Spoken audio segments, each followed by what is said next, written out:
সকলকে সুস্বাগতম। Welcome to my blog Rudra classes. আমরা আগের দিন ছন্দের কিছুটা পড়িয়েছিলাম। ছন্দ সম্পর্কে তোমাদের যে দ্বন্দ্ব আছে সেগুলো দূর করার চেষ্টা করছি। আজকেও আমরা এই দ্বিতীয় পর্বে ছন্দের অন্যান্য যে সমস্ত উপাদানগুলো আছে সেই উপাদানগুলো নিয়ে আমরা আলোচনা করব। তোমরা মন দিয়ে শোনো, ভয় করবে না, কারণ উপাদানগুলো জানতে হবে। উপাদানগুলো নিয়েও প্রশ্ন থাকতে পারে, ছোট ছোট প্রশ্ন পড়ে। পংক্তি কি, জ্যোতি কি, পূর্ণজ্যোতি, অর্ধজ্যোতি, লঘুজ্যোতি, এগুলো সমস্ত পড়তে পারে। যার ফলে তোমাদেরকে এগুলো জানতে হবে, শিখতে হবে, নির্ণয় করা শিখতে হবে। এবং আশা করি তোমরা আগের দিন দলটা বুঝেছো, পর্বটাও বুঝেছো। পর্ব সম্পর্কে আমি বলেছি যে আমাদের আমরা যখন কবিতা পড়ার সময় কবিতা পড়তে পড়তে কোথাও কোথাও বিশ্রাম নিচ্ছি, এই বিশ্রামের অর্থ হচ্ছে জ্যোতি, বিশ্রাম। এবং সেই বিশ্রামের কতটা পরিমাণ দেখে আমরা বুঝবো যে সেটাকে অর্ধজ্যোতি বলবো না লঘুজ্যোতি বলবো না পূর্ণজ্যোতি বলবো। পূর্ণজ্যোতি দিয়ে যে আমরা এটা পাচ্ছি, পূর্ণজ্যোতির সমষ্টিই হচ্ছে একটা পংক্তি। থাকতে পারে প্রশ্নটা যে পংক্তি কি। তা আমরা সাধারণত পূর্ণজ্যোতি দিয়ে এই পংক্তির দিকটা জানি যে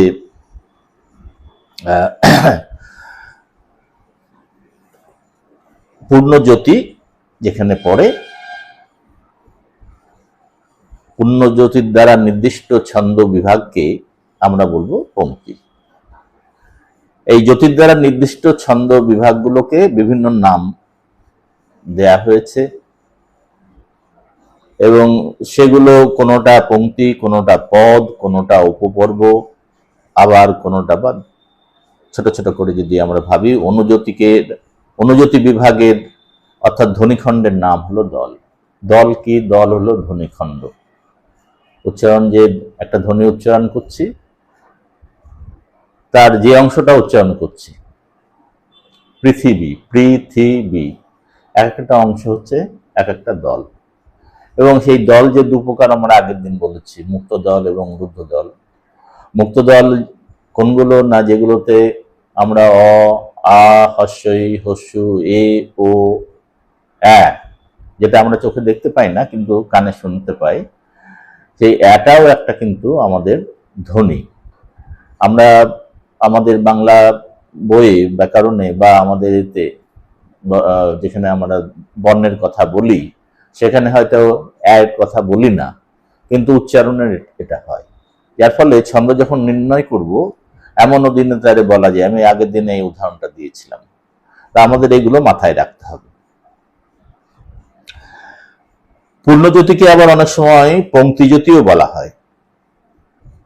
এক একজন এক নাম দিয়েছেন। তা যেখানে পূর্ণজ্যোতি সেখানে পংক্তিজ্যোতি, আমরা পংক্তি বলি। অর্ধজ্যোতিকে পদজ্যোতি এরকম নাম হয়। অর্ধজ্যোতি তুমি দাও, মাথায় রাখো যে অর্ধজ্যোতি। এর আর একটা নাম হচ্ছে পদজ্যোতি।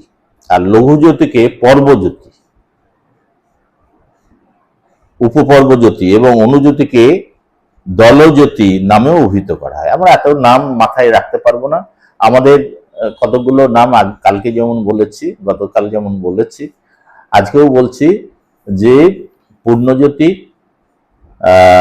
অর্ধজ্যোতি, লঘুজ্যোতি, উপজ্যোতি, এই চারটে নাম জানলেই তোমাদের কিন্তু পূর্ণজ্যোতিকেই আমরা বলছি, যেখানে গিয়ে পূর্ণজ্যোতি করছে সেটাই হচ্ছে পংক্তি। হ্যাঁ,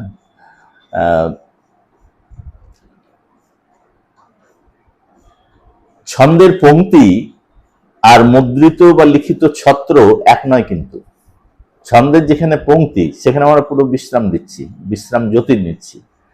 আর আমাদের যখন মুদ্রিত হয় সেটা কিন্তু এক নয়। আগের দিন একটা উদাহরণ দিয়েছিলাম যে এক লাইনের পরেও হতে পারে, আবার 4 লাইনের পরেও হতে পারে পূর্ণজ্যোতি। আগের দিন বলেছি আমি। আহ,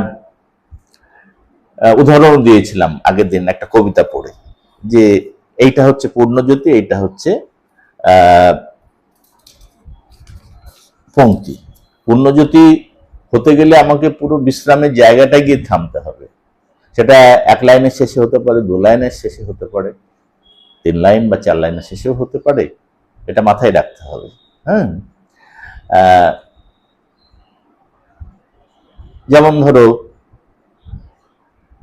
শীর্ণ শান্ত সাধুতব পুত্রদের ধরে দাও সবে গৃহ ছাড়া লক্ষ্মী ছাড়া করে।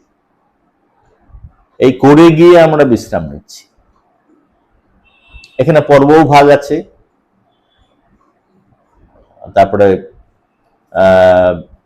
আমরা শেষে একদম 2 লাইনের শেষে গিয়ে দেখতে পাচ্ছি বিশ্রাম নিচ্ছি, যেখানে বলছি লক্ষ্মী ছাড়া করে। এখানে গিয়ে আমরা পর্ব বিভাজনের মানে এখানে গিয়ে আমরা জ্যোতি পাচ্ছি। এই জ্যোতিটাই কিন্তু পংক্তি।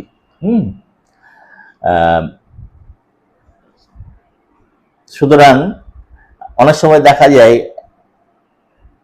একটা ভাবনাকে আমরা কখনো 1 ছত্র বলতে পারি, আবার 3 ছত্র বা 4 ছত্র গিয়েও বলতে পারি। এটা আমরা লক্ষ্য করে বিভিন্ন জায়গায় আছে।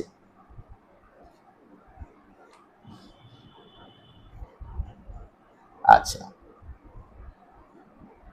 আবার অর্ধজ্যোতি বা পদজ্যোতি অনুসারে পংক্তি বিভাগের একটা দৃষ্টান্ত তোমাদের আমরা বলছি। লেখে স্বর্গে মর্তে মিলে দ্বিপদী শ্লোক, আকাশ প্রথম পদে লিখিল আলোক, ধরণী শ্যামল পত্রে বুলাইল তুলি, লিখিল আলোর মিল নির্মল শিউলি। এই স্ফুলিঙ্গর কবিতা, রবীন্দ্রনাথের স্ফুলিঙ্গ কাব্যগ্রন্থের স্বর্গমত্ত কবিতা। এখানে আমরা দেখছি শিউলিতে গিয়ে পূর্ণজ্যোতি পড়ছে। পূর্ণজ্যোতি পড়ছে। তাহলে আমরা পূর্ণজ্যোতি দেখেছি যে একটা লাইনে হতে পারে, চলেছে তরণী মোর শান্ত বায়ু ভরে। এখানে যেমন পূর্ণচ্ছেদ পড়ছে, তেমনি এখানে পূর্ণজ্যোতিও পড়ছে। কিন্তু পরের লাইনটা আবার যদি আমরা অন্য একটা কবিতা পড়ি, যেখানে দেখবো 1 লাইনের শেষে পূর্ণজ্যোতি পড়ছে না। হ্যাঁ, পূর্ণজ্যোতিটা আমাদের আরো একটু কতগুলো এই এগুতে হচ্ছে, শব্দধ্বনি পড়ে তারপরে আমরা শেষে পাচ্ছি। যেমন ধরো, অন্তর হতে আহরি বচন, আনন্দলোক করি বিরচন, গীতরস ধারা করি সিঞ্চন, সংসার ধুলি জালে। এই জালে গিয়ে শনাক্তরে এই যে পুরস্কার কবিতা, এখানে আমরা দেখতে পাচ্ছি 4 লাইন, 4টে এমনি চোখে দেখছি 4টে লাইন, মানে আমরা ইংরেজিতে যেমন বলি লাইন, কিন্তু আমাদের পংক্তি বা জ্যোতি, পূর্ণ জ্যোতি পড়ছে ওই ধুলি জালে, সংসার ধুলি জালে। তাহলে এই হলো পূর্ণ জ্যোতি। অর্ধজ্যোতি বলে দিয়েছি, শৈবাল দিঘিরে বলে উচ্চ করি শির, শৈবার দিঘিরে বলে উচ্চ করি শির, লিখে রেখো 1 ফোঁটা দিলেম শিশির। শৈবাল দিঘিরে বলে, এই অব্দি অর্ধজ্যোতি। লঘুজ্যোতি কোথায়? হাজার বছর কেটেছে, হাজার বছর কেটেছে, কেহ তো কহয়নি কথা, হাজার, এই যে এখানে, এটা হচ্ছে লঘুজ্যোতি। হাজার বছর কেটেছে, হ্যাঁ, বছর কেটেছে, এটা অর্ধজ্যোতি, কেটেছে পরে, কিন্তু হাজারের পরে এটা হচ্ছে লঘুজ্যোতি। ঠিক মাথায় নাও যে হাজার বছর কেটেছে, কেহ তো কহেনি কথা। এই যে হাজার বছর কেটেছে, এটা হচ্ছে অর্ধজ্যোতি, কিন্তু হাজার এই যে শব্দটার পরে আমরা থামছি, এটা হচ্ছে লঘুজ্যোতি। আর উপজ্যোতি কোনটা? না, ভূতের মতন চেহারা যেমন, নির্বোধতি ঘোর, যা কিছু হারায় গিন্নি বলেন কেষ্টা বেটায় চোর। এই যে ভূতের মতন আমরা কলম চিহ্ন দিয়ে বলতে পারি, এটা হচ্ছে উপজ্যোতি। তা এই গেল আমরা গতকালের পড়ার, আমরা একটু সংক্ষেপ করে বললাম। এটা তোমাদের মাথায় রাখতে হবে, এগুলো খুব ইম্পর্টেন্ট। পর্বর কথা সংশয়ে আলোচনা হতে পারে।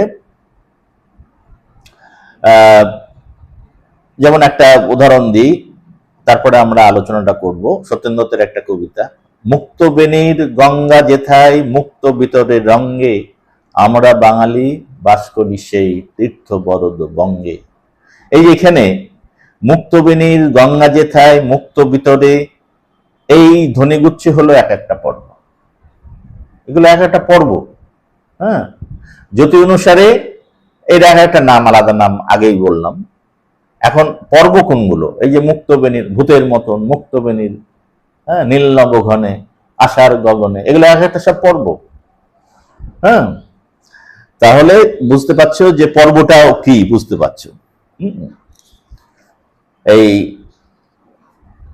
পর্বর পরে আমরা দেখব কোথাও পূর্ণ পর্ব, আবার শেষের দিকে দেখছি অপূর্ণ পর্ব, যেটা পর্বটা পূর্ণ মাপের নয়।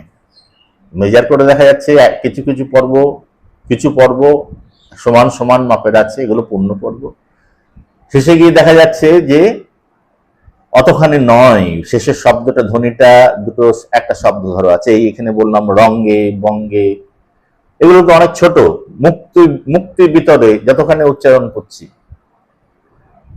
বঙ্গে বা রঙ্গে, রঙ্গে বা বঙ্গে ততখানি উচ্চারণ করছি না, সুতরাং এটা পূর্ণ পর্ব নয়। এই রঙ্গে বঙ্গে, মুক্তবেণীর গঙ্গা যেথায় মুক্ত ভিতরে, মুক্তি ভিতরে রঙ্গে, আমরা বাঙালি বাস করি সেই তীর্থ বরদ বঙ্গে। তাহলে মূল পর্বগুলো হচ্ছে একটু বেশি মাত্রা থাকবে, সেগুলোই কোনোটায় হয়তো 6-6, কোনোটায় হয়তো 7-5 বা 7-7 বা 5-5 বা 8-6, কিন্তু অপূর্ণ পর্বগুলো ছোট হতে পারে। ছোট হবেই, হতে পারে মানে হবেই। পর্বের আয়তনের উপরেই আমরা অনেক সময় বুঝে নিতে পারি যে আয়তনটা কত বড় হতে পারে, আবার কত ছোট হতে পারে। 8-10 মাত্রা, 10-12 অব্দি আমরা দেখেছি। আগে সংস্কৃত ছন্দের যে পর্বভাগ, সেগুলো আরো আরো বড় ছিল। যেমন ধরো একটা বলি, পাপে পুণ্যে পাপে সুখে দুঃখে সুখে পতনে উত্থানে, পুণ্যে পাপে দুঃখে সুখে পতনে উত্থানে, মানুষ হইতে দাও তোমার সন্তানে। এখানে পর্বভাগগুলো একটু মাথায়, পর্ব মানে অর্ধজ্যোতিগুলো সব ঠিক আছে। পুণ্যে পাপে সুখে দুঃখে পতনে উত্থানে, মানুষ হইতে দাও তোমার সন্তানে। এই যে সুখে, মানুষ হইতে দাও, এগুলো সব অর্ধজ্যোতি জায়গায়, এটা এক একটা বড়ই। আয়তন দেখো, এটা অনেকটাই বড়। পুণ্যে পাপে সুখে দুঃখে যদি এতখানি আমরা অর্ধজ্যোতি, মানে এখানে অনেকগুলো অক্ষর দিয়ে এটা তৈরি। পবনে উত্থানে 8-6 মাত্রা। আমরা বড় পর্বটা 8, ছোট পর্বটা 6, এটা আছে। যারে তুমি নিচে ফেলো সে তোমারে বাঁধিবে যে নিচে। এখানে 10 মাত্রা আবার 6 মাত্রা। হ্যাঁ, দুটি করে পদ। আর দ্বিতীয় দৃষ্টান্তের এই যে মানে 8 মাত্রা 10 মাত্রা এখানে আছে, এগুলো কেউ কেউ পর্ব হিসাবে বলেন। তার ফলে পর্ব আর পদ একটা বিভ্রান্তি অনেক সময় আসে। কিন্তু আমরা ছন্দের যারা ছাত্র, ছন্দের নিয়ে যারা পড়ি, তারা এগুলোকে আমরা পর্ব বলেই, মাথায় একটা জিনিস রাখতে হবে, এগুলো হচ্ছে পর্ব। এই যে একখানি ছোট ক্ষেত আমি একেলা, চারিদিকে বাঁকা জল করিছে খেলা, এটা 4 মাত্রার পর্ব। একখানি ছোট ক্ষেত আমি একেলা, চারিদিকে বাঁকা জল করিছে খেলা, এই যে এইভাবে পড়তে হবে, তাহলে তোমার 4 মাত্রার প্রভাব হবে। হ্যাঁ, নাহলে ভুল হয়ে যাবে। এখানে যারে তুমি নিচে ফেলো সে তোমারে বাঁধিবে যে নিচে, পশ্চাতে রে খেচো যারে সে তোমারে, পশ্চাতেটা নিচে। আমরা এগুলোকে একটা জিনিস দেখা যায়, 8-10 মাত্রার পর্ব করছি, কিন্তু যারে তুমি নিচে ফেলো সে তোমারে বাঁধে, পড়ার সময় দেখছি এটা, হ্যাঁ, একটু লয়টা কিন্তু একটু অতটা দ্রুত না। 4 মাত্রা এখানে আমরা বলে দিতে পারি, যারে তুমি 4 মাত্রা, নিচে ফেলো 4 মাত্রা, কিন্তু এটা আমাকে কিন্তু এত তাড়াতাড়ি পড়লে হবে না। আমাকে পড়তে হবে, যারে তুমি নিচে ফেলো সে তোমারে বাঁধিবে যে নিচে, সে তোমারে বাঁধিবে যে নিচে, পশ্চাতে রে খেছো যারে, এখানে পর্ব, সে তোমারে পশ্চাতেটা নিচ্ছে। এরকম ভাবে ভাগ করবে পর্বগুলো। 4 মাত্রার পর্ব, 5 মাত্রার পর্ব।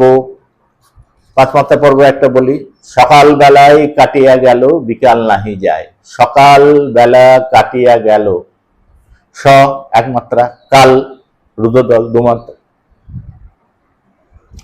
কাটিয়া, কা আ টি ই আ, মুক্তদল মুক্তদল মুক্তদল, গেল, ওই যে বলেছি, গেল।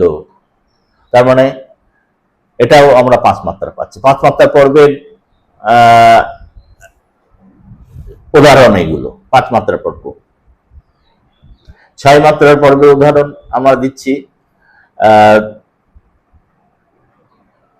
বহে মাঘ মাসে শীতের বাতাস, স্বচ্ছ সলিলা বরুণা, পুরী হতে দূরে গ্রামে নির্জনে, শিলাময় ঘাট চম্পক বনে, স্নানে চলেছেন শত সখী সনে, কাশীর মহিষী করুণা। রবীন্দ্রনাথের কবিতা সামান্য ক্ষতি কথা। এই বহে মাঘ মাসে, বহে মাঘ মাসে, মাঘ এটা আমরা দেখতে পাচ্ছি এখানে 6 মাত্রা। শীতের, শি ই তের, তের রুদ্ধদল 2 মাত্রা, শীতের বাতাস বা মুক্তদল তাস রুদ্ধদল। তো বহে মাঘ মাসে শীতের বাতাস, স্বচ্ছ সলিলা, স্বচ্ছ, স্বচ্ছ রুদ্ধদল চ, সলিলা, সো ও লি ই লা, তিনটেই মুক্তদল, আর স্বচ্ছ রুদ্ধ মুক্ত 2 মাত্রা 1 মাত্রা। তাহলে এখানে 3 মাত্রা, 3 3 6 মাত্রা। তাহলে আমরা দেখতে পাচ্ছি এটা 6 মাত্রার পর্ব, 6টা মাত্রা, এক একটা পর্বে 6 মাত্রা আছে। বহে মাঘ মাসে শীতের বাতাস, স্বচ্ছ সলিলা বরুণা, পুরী হতে দূরে গ্রামে নির্জনে, শিলাময় ঘাট চম্পক বনে, স্নানে চলেছেন শত সখী সনে, কাশীর মহিষী করুণা। এরপরে আমরা যাব 7 মাত্রার পর্বে। 7 মাত্রার পর্বে একটা কবিতা পড়ি, তাহলে তোমাদের মাথায় যাবে।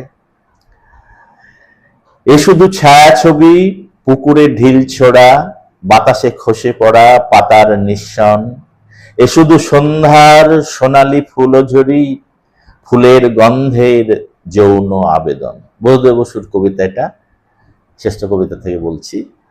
এ শুধু ছায়া ছবি, এ শুধু, এ শুধু 1 1 1, ছায়া ছবি 4, তাহলে 4 3 7, পুকুরে ঢিল ছোড়া, পুকুরে 3 মাত্রা, 3টে মুক্তদল, ঢিল রুদ্ধদল 2 মাত্রা, 3 2 5, আর ছোড়া, ছো ও আসছে রা, ছোড়া।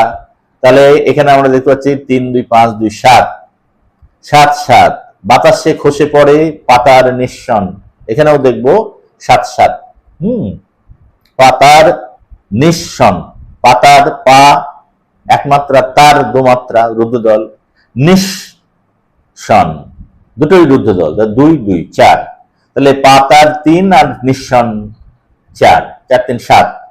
বাতাসে খসে পড়া, এখানেও দেখো বাতাসে 3, খসে 2, পড়া 1 2, পড়া, তাহলে 7 7। তাহলে এই 7 মাত্রার পর্ব আমরা এরকম দেখছি। আমরা অনেক সময় অতিপর্বের সম্মুখীন হই। অতিপর্বটা কি মাথায় আসবে? অতিপর্বটা হচ্ছে চরণের প্রথমেই যদি কোনো একটা ছোট পর্ব থাকে, থাকতে পারে। যেমন বলছি, আমি উদাহরণ দিয়ে দিই, আমি ঢালিব করুণ ধারা, আমি ভাঙিব পাষাণ কারা, আমি জগৎ প্লাবিয়া বেড়াবো গাহিয়া আকুল পাগল পাড়া। এই যে নজরুলের এই কলা, আমি ঢালিব করুণ ধারা, বা ওই মা নিম খাওয়ালে চিনি বলে, মা নিম খাওয়ালে চিনি বলে কথায় করে চলো। এই যে মা, খুবই ছোট্ট একটা পর্ব, এই ছোট্ট পর্বকেই বলছি। ছন্দের একটা বাঁধনি থাকে, এই ঝাঁকুনি থাকে, এই মা, বা আমি ঢালিব করুণ ধারা, আমি ভাঙিব পাষাণ কারা, আমি জগৎ প্লাবিয়া বেড়াবো গাহিয়া আকুল পাগল পারা। এই যে আমরা দেখতে পাচ্ছি এর মধ্যে আমরা আমিগুলো সব হচ্ছে অতিপর্ব, আমি দুমাত্রার অতিপর্ব এখানে রয়েছে। একটা বৈচিত্র্য সৃষ্টি করেছে ছোট ছোট পর্ব আগে বসিয়ে। হ্যাঁ, বিদ্রোহ কবিতার প্রায় সব জায়গায় আমি যুক্ত হয়েছে। আমি সন্ন্যাসী সুর সৈনিক, ওটা তো বললাম রবীন্দ্রনাথের। এটা বলছি আমি নজরুলের একটা কবিতা, সেখানে বলছে আমি সন্ন্যাসী সুর সৈনিক, আমি যুবরাজ মম রাজবেশ ম্লান গৈরিক, আমি বেদুইন, আমি চেঙ্গিস, আমি আপনার ছাড়া করি না কাহারে কুন্ডিস, আমি বজ্র, আমি ঈশান বিশানে ওঙ্কার, আমি ইসরাফিলের সিংহের মহাহুঙ্কার, আমি পিনাক পানির ডমরু ত্রিশল ধর্মরাজের দণ্ড, আমি চক্র মহাশঙ্খ, আমি প্রণব নাদ প্রচণ্ড। এই যে আমরা আমি যোগ করে শব্দের মধ্যে একটা বৈচিত্র্য, একটা দোলা আনছি প্রথমে শুরুতেই, চরণের শুরুতেই। হ্যাঁ, এগুলো আমরা অনেক কবি, আধুনিক কবিদের রচনা তো আমরা দেখব। একটা বীরেন্দ্র চট্টোপাধ্যায়ের রচনায় বলছে, ওই পদ্ম পলাশ লোচনা তোর চোখে কি পড়লো ধুলো, যেন নীলাকাশ জুড়ে লাল মেঘ আর মেঘে মেঘে ঝড় এলো। ওই তোর যেন আর, এই যে বীরেন্দ্র চট্টোপাধ্যায়ের এই কবিতাংশটা আমরা দেখতে পাচ্ছি এখানে অতিপর্ব আছে। পর্বাঙ্গ জানি আমরা, বিভিন্ন পর্বাঙ্গ, ওই যেহেতু জ্যোতিচিহ্ন তখন বললাম যে বিভিন্ন জ্যোতিচিহ্ন ভাগ করার একটা পর্বের অঙ্গ আবার আছে। যেমন মিষ্টান্ন রহিল কিছু হাড়ির ভিতরে, মিষ্টান্ন রহিল কিছু হাড়ির ভিতরে, মাথা খাও ভুলিও না খেয়েও মনে করে। এই যে ছোট্ট ছোট্ট জায়গায় আমরা, এটা অমলধন মুখোপাধ্যায় এটার একটা ব্যাখ্যা করেছেন। এখানে 8 মাত্রা 6 মাত্রা পর্ব ঠিকই, কিন্তু আমরা দেখব তা ওই যে মাথা খাও ভুলিও না, এই অংশগুলো পর্বাঙ্গ। মাথা খাও ভুলিও না, এগুলো পর্বাঙ্গ, একটা বড় পর্ব না, একটা পর্বাঙ্গ। মাথা খাও ভুলিও না খেয়েও মনে করে, এটা একটা ছোট ছোট পর্ব এখানে আমরা দেখতে পাচ্ছি। পংক্তির কথা আমরা প্রথম দিয়ে শুরু করেছিলাম, যে রচনা পড়ার সময় যেখানে যেখানে আমরা আমাদের জিহ্বা পূর্ণ বিশ্রাম নেয়, পূর্ণ বিশ্রাম, অনেকটাই বিশ্রাম নেয়, সেসব জায়গায় পূর্ণজ্যোতি পড়ে। আর পূর্ণজ্যোতির দ্বারা নির্দিষ্ট ছন্দ বিভাগকেই বলে পংক্তি। আমি আগের দিন উদাহরণ দিয়েছিলাম, হাজার হাজার বছর কেটেছে কহেনি কেহ তো কহেনি কথা, ভ্রমর ফিরেছে মাধবী কুঞ্জে তরুরে ঘিরেছে লতা। এই যে এখানে আমরা গিয়ে প্রতিটি লাইনের শেষে কিন্তু পূর্ণজ্যোতি আছে। এটা এই কবিতাটার, হাজার হাজার বছর কেটেছে কেহ তো কহেনি কথা, ভ্রমর ফিরেছে মাধবী কুঞ্জে তরুরে দিয়েছে লতা। এখানে পর্বাঙ্গ রয়েছে, পর্ব রয়েছে, আর অতিপর্ব রয়েছে। আমরা দেখতে পাচ্ছি হাজার হাজার বছর কেটেছে, এখানে হচ্ছে আমরা অর্ধজ্যোতি, কেহ তো কহিনি কথা, এই কথা গিয়ে আমরা পূর্ণজ্যোতি আমরা দিচ্ছি। কিন্তু তার মাঝে পর্বাঙ্গ সব রয়েছে, হাজার হাজার বছর কেটেছে কেউ তো কহেনি, এগুলো সব পর্বাঙ্গ। ভ্রমর ফিরেছে মাধবী কুঞ্জে তরুরে ঘিরেছে লতা। তাহলে আমরা দেখতে পাচ্ছি ছন্দের পংক্তি পূর্ণ জ্যোতি দ্বারা নিয়ন্ত্রিত।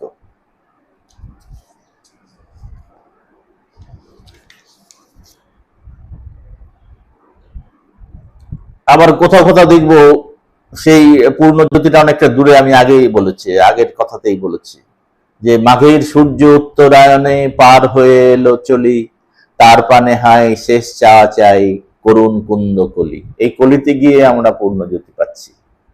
তাহলে কখনো কখনো 1 লাইনে শেষে হচ্ছে, কখনো কখনো 4 লাইনে শেষে হচ্ছে, এটা আমরা শিখলাম।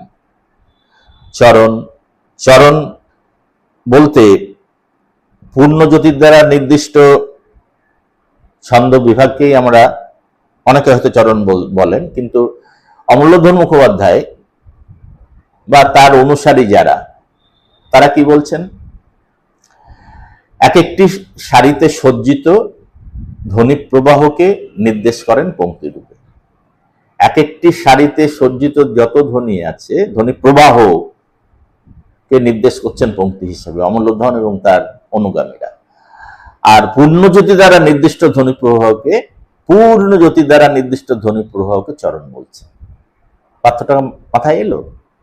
একটাকে বলছেন পংক্তি, আর একটাকে বলছেন চরণ। যেখানে পূর্ণজ্যোতি দিয়ে শেষ হচ্ছে, সেটা এক চরণের এক লাইনে শেষ হতে পারে, 3 লাইনে শেষ হতে পারে, 4 লাইনে শেষে, সেটাকে বলছেন চরণ। কিন্তু পংক্তি কোনগুলো? না, এক একটি সারিতে সজ্জিত, এক একটি সারি, যে লাইনটা বলছে সারি, এক একটি সারিতে সজ্জিত ধ্বনি প্রবাহকে তারা বলছেন পংক্তি। তাহলে পংক্তির মধ্যে আর চরণের মধ্যে এই পার্থক্যটা তারা দেখিয়েছেন। এটা দেখানোর কারণ হচ্ছে সংস্কৃতে প্রাকৃতে এই ছন্দ সংস্কারটা ছিল। হ্যাঁ, সংস্কৃত প্রাকৃত ছন্দের সাথে পদ, পাদ, চরণ এগুলো সব সমার্থক ছিল। পদ, পাদ বা চরণ এগুলো সমার্থক ছিল। সুতরাং এই দ্বন্দ্বের মধ্যে তোমরা যাবে না। প্রভুচন্দ্র বলছেন যে চরণ ও পদ অভিন্নার্থক শব্দ। দুটি অভিন্নার্থক শব্দকে দুই পারিভাষিক অর্থে প্রয়োগ ও পরিভাষা রচনা আদর্শমত নয়, তাই বিভ্রান্তি হতে পারে। সুতরাং আমরা সেদিকে অতটা মাথায় দেব না। আমরা চরণ পংক্তি বললে অনেকেই তাই ভাবেন, এটা বলে দেবো। হ্যাঁ, চরণ একদম 1 লাইনের শেষে হতে পারে, 4 লাইনের শেষে হতে পারে, কিন্তু পংক্তিটা এরকম জায়গায় হতে পারে, 1 লাইনের শেষে সেটা হতে পারে। একটা ধ্বনি প্রবাহ, মানে এক সারিতে, এক একটি সারিতে সজ্জিত যে ধ্বনি প্রবাহ নির্দেশ করেছেন অমূল্যধন এটা করেছেন। প্রবোধচন্দ্র এটাকে আবার কাউন্টার অ্যাটাক করেছেন। তিনি বলছেন না, এটা হবে না। এবার আমরা চলে যাই পদে। পূর্ণজ্যোতি দ্বারা নির্দিষ্ট হয় ছন্দের পংক্তি। বললাম পূর্ণজ্যোতি দ্বারা নির্দিষ্ট হয় ছন্দের পংক্তি। আমরা এই ছন্দ পংক্তির দ্বন্দ্বে না গিয়ে আমরা আগে যে শিখে এসেছি যে পূর্ণজ্যোতি যেখানে পড়বে, যেখানে গিয়ে পড়বে, সেখানে গিয়ে হচ্ছে ছন্দের পংক্তি। আর সেই পংক্তি যখন অর্ধজ্যোতির দ্বারা খণ্ডিত হয় তখন তাকে বলা হয় পদ, যেটাকে আমরা পর্ব বলছি। পর্বপদ প্রায় কাছাকাছি, প্রায় সমার্থক। যখন পূর্ণজ্যোতি দিয়ে শেষ হচ্ছে তখন হচ্ছে পংক্তি, আর যখন অর্ধজ্যোতির দ্বারা শেষ হচ্ছে তখন হচ্ছে পদ। এটা তোমাদের বলা হলো মিল, ছন্দের মিল অনেক ক্ষেত্রে থাকে, অনেক ক্ষেত্রে থাকে না। তোমরা ছন্দ মিল, ছন্দ মিল থাকে। আবার অনেক জায়গায় দেখবে পদান্তিক মিল থাকছে না, পদের সব শেষ পদে মিল থাকছে না। পদান্তিক মিলের একটা উদাহরণ দিই। মনের মধ্যে ভাবনাগুলো ধুলোর মতো ছোটে, যে কথাটা বলবো সেটা কাঁপতে থাকে ঠোঁটে। এটা শঙ্খ ঘোষের এই কবিতা। মনের মধ্যে ভাবনাগুলো ধুলোর মতো ছোটে, এই ছোটে আর ঠোঁটে, যে কথাটা বলবো সেটা কাঁপতে থাকে ঠোঁটে। পদান্তিক মিল আছে এখানে, ছোটে আর ঠোঁটে। নদী তীরে বৃন্দাবনে সনাতন এক মনে, এই যে বৃন্দাবনে এক মনে, এটা পদান্তিক মিল। আবার এটা পংক্তির শেষে মিল। পংক্তির শেষে মিলটা প্রথমটা শঙ্খ ঘোষের কবিতার 2 লাইন বললাম। মনের মধ্যে ভাবনাগুলো ধুলোর মতো ছোটে, যে কথাটা বলবো সেটা কাঁপতে থাকে ঠোঁটে। এটা হচ্ছে পংক্তি তার শেষে মিল। হ্যাঁ, পংক্তির শেষে মিল বা চরণের শেষে মিল। আমি পংক্তির শেষে মিলই বলি। আর যেখানে নদী তীরে বৃন্দাবনে সনাতন এক মনে, দেখো এগুলোর পদের শেষে মিল হচ্ছে। বা এক একটা পর্ব যেখানে মানে অর্ধজ্যোতি যেখানে পড়ছে, এই পদান্তিক এটাকে মিল। নদী তীরে বৃন্দাবনে সনাতন এক মনে, জপেছেন নাম, হেনকালে দিন বেশে ব্রাহ্মণ চরণে এসে করিল প্রণাম। এই নাম প্রণাম আর এক মনে আর এসে। এখানে নদীতে বৃন্দাবনে এটা হচ্ছে পদান্তিক চরণের উদাহরণ। আর পর্বান্তিক চরণের উদাহরণ ওই পর্বান্তিক মিলের আগে ছিল, যে জন্য ওই ঈশ্বরগুপ্তের রচনায় আমরা এরকম দেখতে পাই। শুধু যেমন রবীন্দ্রনাথও আছে, শুধু বিঘে দুই ছিল মোর ভুঁই আর সবই গেছে ঋণে। এই যে শুধু বিঘে দুই ছিল মোর ভুঁই, এই যে পর্বের দুটো পর্বের মধ্যে এখানে অর্ধজ্যোতি পড়ছে ভুঁয়ের পরে, কিন্তু দুটো পর্বের মধ্যে দেখো দুই আর ভুঁই। আর সবই গেছে ঋণে, বাবু বলিলেন বুঝেছ উপেন। এখানে পর্বের সঙ্গে পর্বের একটা ছোট মানে পর্বান্তিক মিল আমরা দেখতে পাচ্ছি। বাবু বলিলেন বুঝেছ উপেন, এই জমি লইব কিনে। এগুলো পর্বান্তিক মিল, পর্বান্তিক মিলের লক্ষণ। স্তবক আমরা 2 চরণে হতে পারে, 5 চরণে হতে পারে, 10 চরণে হতে পারে। যেমন তোমরা বইয়ের মধ্যে দেখবে যে একটা স্তবকই হচ্ছে মানে পংক্তিগুলো সাজিয়ে সাজিয়ে সেজে একটা মনের ভাব, পূর্ণ মনের ভাব যেখানে শেষ হচ্ছে, আবার একটা পংক্তি নতুন দিয়ে শুরু হচ্ছে, আবার একটা চরণ মানে বেশ কয়েকটা পংক্তি জুড়ে চরণ জুড়ে গিয়ে আমরা দেখতে পাচ্ছি একটা এই শেষ হচ্ছে, যেটাকে আমরা সাদা চোখে বলি প্যারা, কবিতার ভাষায় সেটা হচ্ছে স্তবক। রবীন্দ্রনাথের যেমন এই 2টি লাইনের শেষে স্তবক আছে এরকম, রাত্রে এনে দাও তুমি দিবসের চোখে, আবার জাগাতে তারে নবীন আলোকে। এটা মানে এক চরণ কিন্তু দুটো পংক্তি মিলে এটা একটা স্তবক। আবার 3টে দিয়ে হয়, নিত্য তোমায় চিত্ত ভরিয়া স্মরণ করি, বিশ্ববিহীন বিজনে বসিয়া বরণ করি, তুমি আছো মোর জীবন মরণ হরণ করি। 3 লাইনের শেষে আমরা দেখতে পাচ্ছি ধ্যান, মানসিক ধ্যান কবিতায়। এখানে ট্রিপলেট বলে ইংরেজিতে, আর আগেরটা কাপলেট, আর এটা ট্রিপলেট। 3টে লাইন দিয়ে একটা 4 লাইনও হয়। সত্যেন্দ্রনাথের একটা কবিতা, আমারে ফুটিতে হলো বসন্তের অন্তিম নিঃশ্বাসে, বিষণ্ণ যখন বিশ্ব নির্মম গ্রীষ্মের পদানত, রুদ্র তপস্যার বনে আধুত্রাসে অধিক উল্লাসে, একাকী আসিতে হলো সাহসিকা অপ্সরার মতো। 4 লাইন।